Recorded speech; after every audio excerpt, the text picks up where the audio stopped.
Well, hello everyone, welcome back to another video of the F1 2020 Driver Career Mode with Alpine, episode number 57 today for the Belgian Grand Prix of Season 4, round number 10.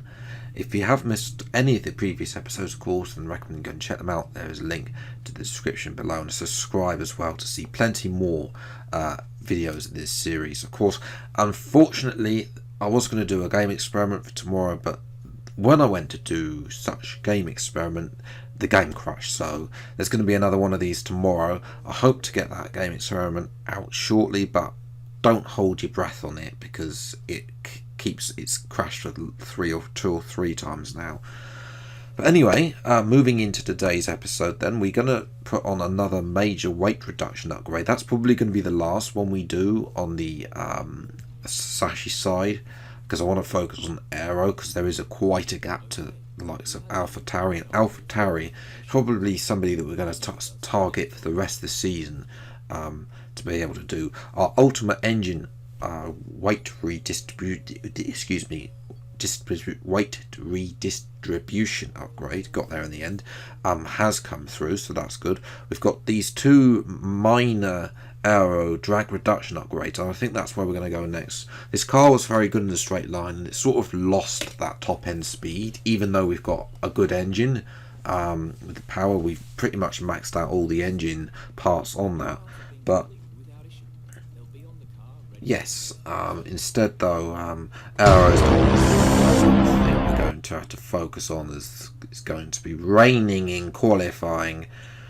Well, at least it's not going to be raining all the time, but hopefully it's going to put a spanner in the works, as our little ultimate upgrade has gave us a little bit of more of a breather than we had at Hungary against McLaren. Still though, this was still far apart compared to the likes of where we want to be, where we were ahead of AlphaTauri and Racing Point, really. So still a lot of work to do in terms of the aero front, in terms of the remaining episodes of this season, and the rest of the season of season 4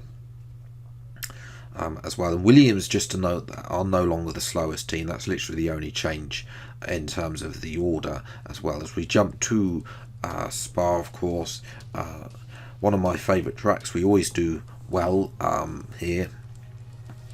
Always scoring points, which is good. I haven't won here in ages actually, but which is quite worrying. But still, you can see here that Jeff's weather forecast is once again about as accurate as the BBC, because it's already raining. As usual though in this game, a little bit of rain doesn't seem to bother the AI, only seems to bother the player, and we're still on slicks. And DRS is still enabled as well. So anyway, we're going to carry on through this lap. This was the one and only fastest lap we did, because it just got wetter from here. Basically, I tried doing another lap further in the session. It didn't really go for it. So this is going to be our one and only lap. We went out as fast as possible. I even drove out of the garage, which I only really do later on in the session. I don't really drive out for the first moments in the session, but we've gone out in the first two. Lando Norris has gone. I think we've been more affected by the rain than the AI, and it's only a 42.7, 1.5 seconds slower than Norris. And you see there that through turn 1, we were gaining, but then we lost a whole heap over time, and it's only enough for P11, but it means we will get free choice of tyre. Pierre Gasly as well on pole. Gasly was having these types of performances in real life, and I mean, he's won 2-3 races now. He's been on pole, he's been to the close. He'd be in a shout for a Red Bull seat. But for us though, we'll have to see what we can do from 11th place. It's time for the race. We're in Belgium once again for today's round of the Formula 1 World Championship. It's a race the great Ayrton Senna won 6 times, and in 2019, Charles Leclerc became the first driver to take their maiden win here since Michael Schumacher in 1992. So here we are once again, ready to go racing through the Ardennes forest. 4.35 miles of long straights, fast corners and massive elevation changes. It makes this not only one of the most exciting circuits on the calendar, but one that makes for some consistently high quality racing as well. Simply put it, there really is no place quite like Spa. Anthony Davidson joins me once again in the commentary box, and it's fantastic to have you with us here today. But I'm curious, as a man with experience out on the track, how do you stop those pre-race nerves from becoming overwhelming when you're lining up on the grid? From the moment qualifying's over, you start to feel the adrenaline in your body build up and the buzz in your stomach as we anticipate the run down into turn one. It's all a bit like going into battle, and the unknown situation makes you nervous. Those pre-race nerves are a good thing. The day you don't have them means that you don't care anymore. And of course you have to make sure that all the procedures are second nature to you, so that they're not taking up too much of your capacity. With the race minutes away from starting, here's what today's grid rundown looks like. Pierre Gasly lines up on pole position, and it's Lewis Hamilton alongside. Considering the rest of the grid, we have Verstappen, Bottas, Charles Leclerc and Norris, Magnussen, Albon, Stroll and Sebastian Vettel, Renault, Russell, Esteban Ocon and Sainz, Matsushita, De Vries and Guan Yu Zhou and Daniel Kvyat. Latifi and Antonio Giovinazzi starts from the back of the grid. Now, it's almost time for lights out, so let's go down to the track.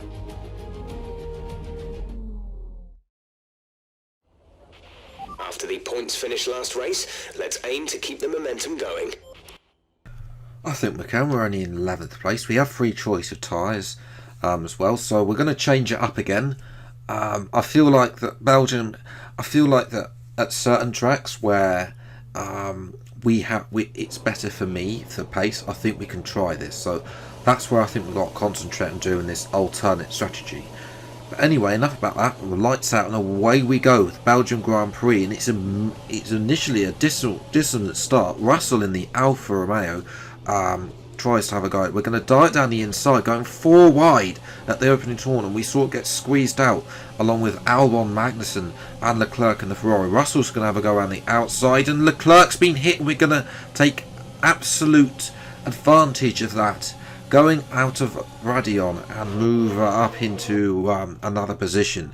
As you can see there, they're trying to go 3 wide, a bit of contact between Albon and Magnussen, and that obviously shocks the momentum of Leclerc, who then loses out. So watching Lando Norris, this is the battle up ahead. We're going to try and catch this lot. Bottas had a poor start, but he's now got past and back in front of Norris, and now Stroll's got in front of Norris, and Norris is losing his composure, and he's actually holding up, I'm not sure if he's got damage or not, because he's holding up Stroll and Albon and Magnus. We're going to dive down the inside, double dive on Albon as well, our former teammate at Red Bull, and move up into P7. So this is going very well for us as Gasly starts to run away with the race at the front. But for here, I thought it would get Magnussen a little bit. Couldn't really stop it in time to get get in front of Albon, but we made it work. Up into P7 now, and Stroll is the next man up ahead. We're going to come in the end of lap number 5, getting very close to Stroll on the exit to the pits. We weren't this close up until now in the opening stages. It was like 2 seconds ahead of us, but that gap is definitely gone down. We're looking to get ahead of Stroll into there. Maybe tyre wear kicked in literally at the last minute coming into the bus stop for him, as they're going to come out in P18, but obviously only Vettel and Matsushita are the only people that behind us have actually pit. And we're closing up now to Stroll as we jump to lap 7. We had to try and take a wide line, avoiding actually, he's going very slowly. Stroll is now, he's just lost his momentum. Norris is now 2.7 seconds up the road. We're going to have DRS as well, and this should be an easy overtake. We're just going to stream past him. Stroll's got no answer. Cut back to the racing line. Thank you very much, and move up into what I think is a P9 there, but obviously a couple of people yet to stop. As we're watching now the 2 Ferraris, as Vettel is going slowly, and Vettel is out of the race. It's not been a great season for Vettel, and Albon now is having a go at Stroll as well. As of course Albon needs to get the points, otherwise he might be off. And remember, Hamilton's retiring, so hopefully we can get a bit more of a driver transfer mix-up, as Gasly is going slowly and has dropped from the lead down to third, and this is going to be down to fourth place now for Gasly. So once again, the AlphaTauri's reliability is hit Gasly again as he tries to get on to winners. Albon now on the last lap is coming at us with DRS. Nothing doing there. Obviously we do have the faster engine, but he does have the better aero and sashes. He's trying to make that see. We have a little bit of a wider entry, and Albon pulls alongside, but we close the door on our former teammate and keep P6. And that is where we are, up to the bus stop. We've got a little bit of a train behind us, but it doesn't matter. It's big points again for us. So we lift this car from where it should be up into the points, and I'll definitely take 6th place. Couldn't really catch Norris in the end. I mean, he was too fast in that McLaren as well. McLaren do have some pace, a bit more pace than what they've got on the R&D chart. But 6th place for Verstappen got 2nd, so he's going to extend his performance over Bottas, who didn't score in the last race, so that's going to be good. Hamilton's going to close the gap, but he had a poor start, so he's coming back, sort of his little swan song.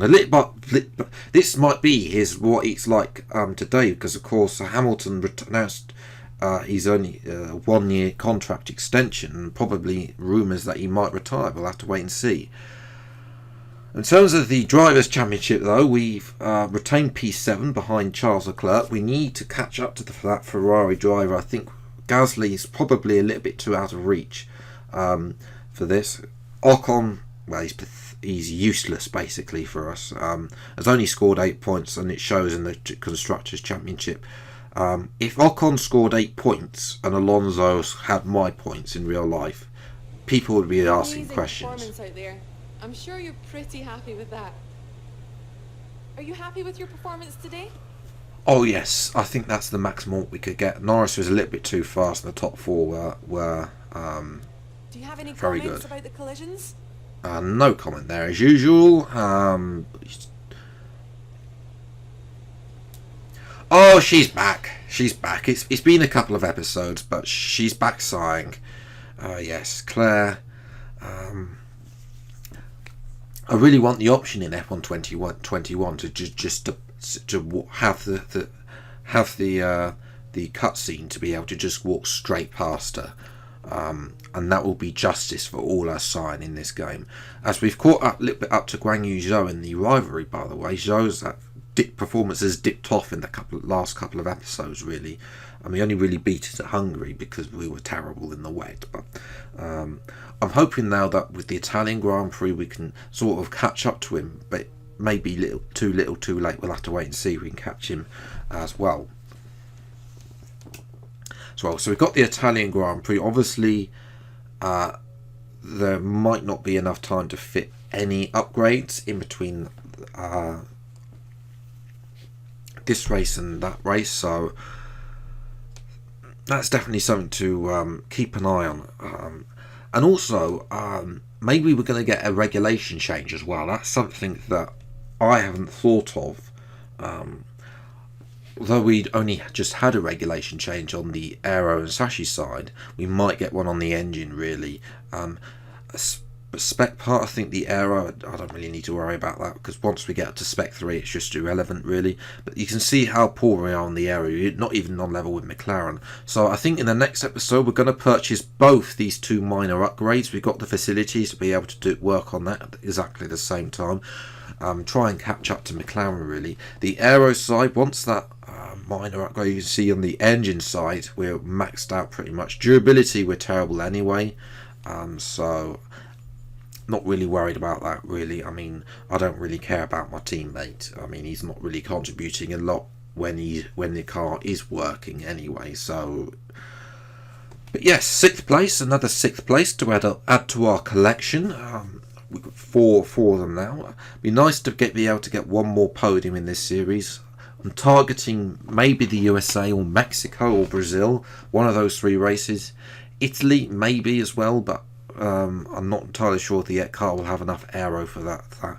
Definitely the last 3 races we probably want to be able to target a podium to round off this season, then obviously move into season 5, which may or may not be the final season. That ultimately depends on when the release of F1 2021 is coming out. But I have rattled on for far too long. If you have enjoyed this video, then leave a like, subscribe to the channel for you see plenty more episodes of the F1 2020 Driver Career as they come out. The next one's coming tomorrow. We're also close to 350 subscribers, so if you could hit that subscribe button, it massively helps me out in sustaining the channel. But until the next video, I'll see you next time. Take care, thanks so much for watching, enjoy your day, and goodbye.